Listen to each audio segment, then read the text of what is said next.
Пациент билбей деле калышы мүмкүн. Аденома барбы же жокпу. Күнчүндө турмай туалетке 40 жаштан баштап пациент жылда хотя бы бир жолу көрүнүп туруш керек. Кандай дарылоо жүргүзүлүш керек? Анан оорулуу өз алдынча дарыланууга мүмкүнбү? Аденоманын признактары бар болсо, лучше алдын ала келип осложненияга жеткизбеш керек. Аденома чоң деле болсо деле симптом деле бербей калышы мүмкүн. Пациент көпкө чейин заара кыла албай жүрө берет. Карсты толук бошото албайт. Саламатсыздарбы?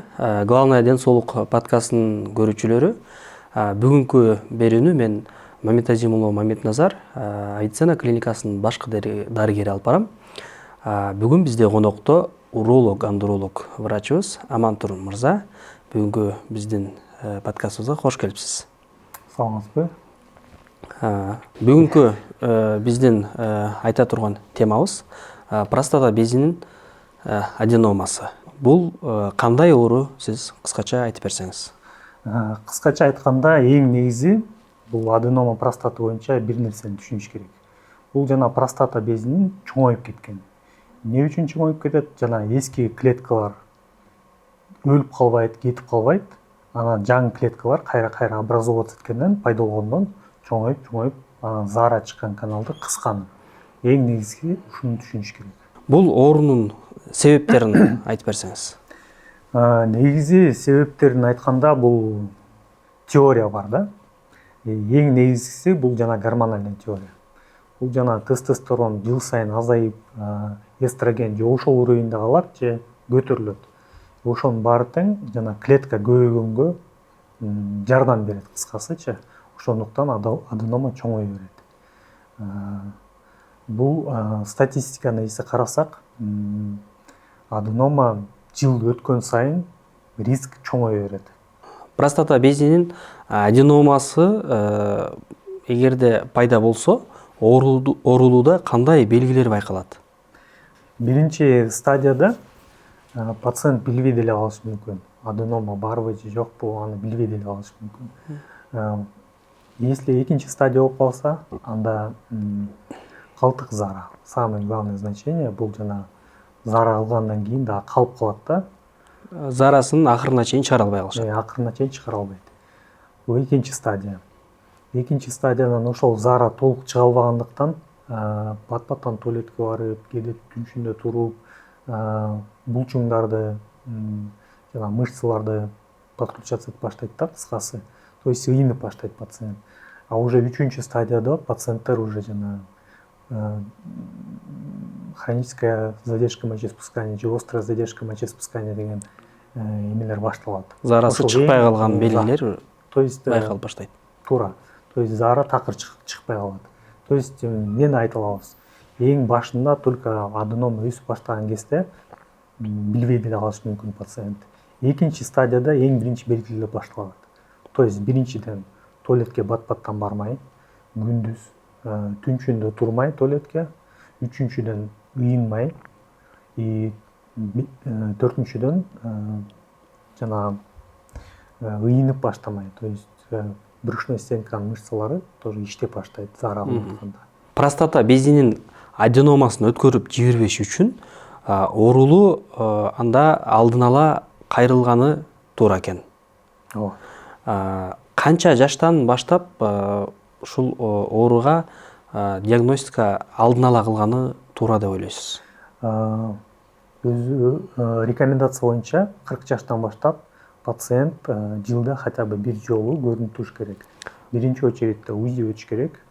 Бул эмнени билдирет? Биринчи очередте простатанын размерин, экинчиде канча заара калып атат, заара кылгандан кийин. Экинчи анализ бул ПСА, то есть простат специфический антиген деп аталат. Ал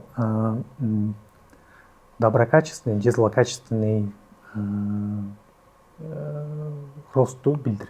Же болбосо жөнөкөй тил менен айтканда рак оорусуна барбы же жокпу, ошонусун аныктоо үчүн ПСА анализин жаман же жакшы ПСА анализи аркылуу биз биле алабыз, Бул эгерде оорулууда ушул диагноз коюлуп калса, простата безинин аденомасы, кандай дарылоо жүргүзүлүш керек? Анан оорулуу өз алдынча дарыланууга мүмкүнбү? Же болбосо башка бирөөгө берген леченияны, дарылоону алдагы дарыгерге кайрылбастан ошол эле дары менен дарыласа болобу деген суроо. Себеби эл арасында ошондой дарылангандар көп.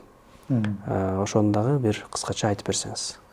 Азыркы моментте аденоманын лечениясы эки түрү бар: медикаментозный и хирургический. Ал жанагы мен айткандай биринчи стадиялардан зависит этет да. Если биринчи стадия болсо, наблюдение кылып, таблетка менен жүрө берсе болот. Экинчи стадияда уже операция кылып, кээ бир учурларда операция кылыш керек болуп калат. Анан мисалы үчүн үчүнчү стадия болуп калса, бул жана өтүп кеткен осложнениялар башталган болсо, анда кичине башкача методдор менен пациентти даярдаш керек болуп калат да операциягачы. То есть бир убакыт өтүш керек, трубка менен жүрүш керек, ушундай моменттер болот да. Ошондуктан негизи если пациентте аденоманын признактары бар болсо, лучше алдын ала келип осложненияга жеткизбеш керек. И өз алдынча эч качан дарыланбаш керек. Ушул простата безинин аденомасына жеткизбеши үчүн оорулуу кантип алдын алса болот?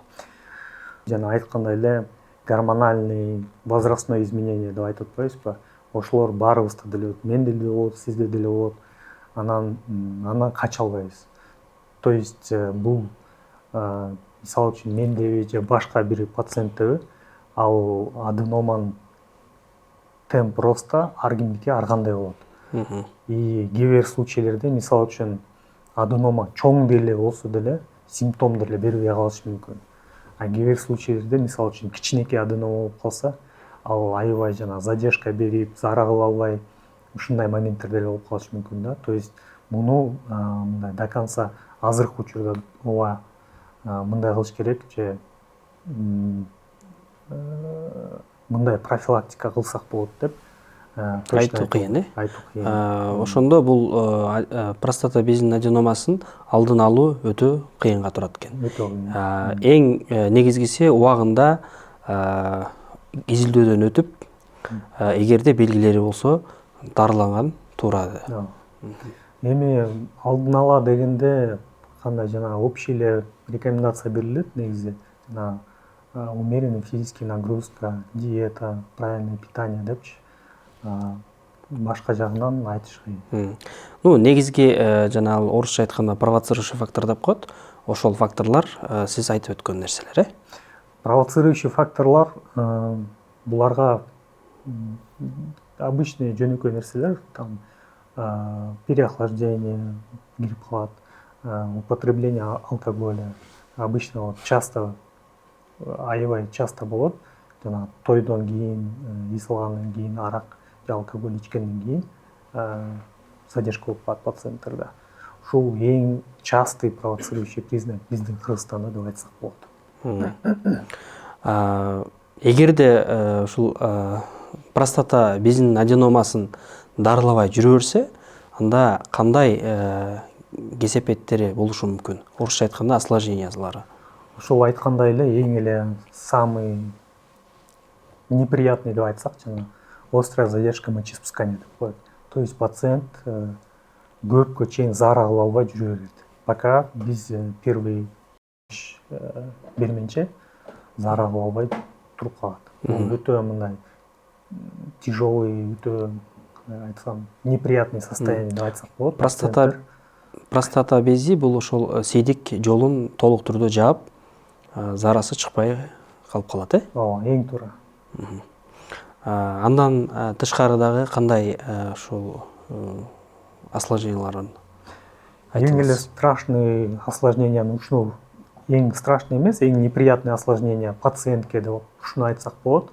Дагы бир осложнение хроническая задержка мочеиспускания деп коет. То есть постоянно зара кылып атканда табарсты толук бошото албайт до конца. Постоянно ушул состояние менен жүрө берет пациент.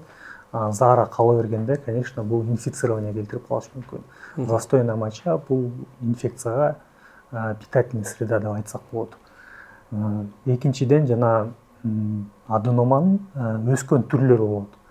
Пузырьды карап, прямой кишканы карап, же жана мочеточник деп коет, бөйрөктөн түшкөн каналдарды кысып калышы мүмкүн.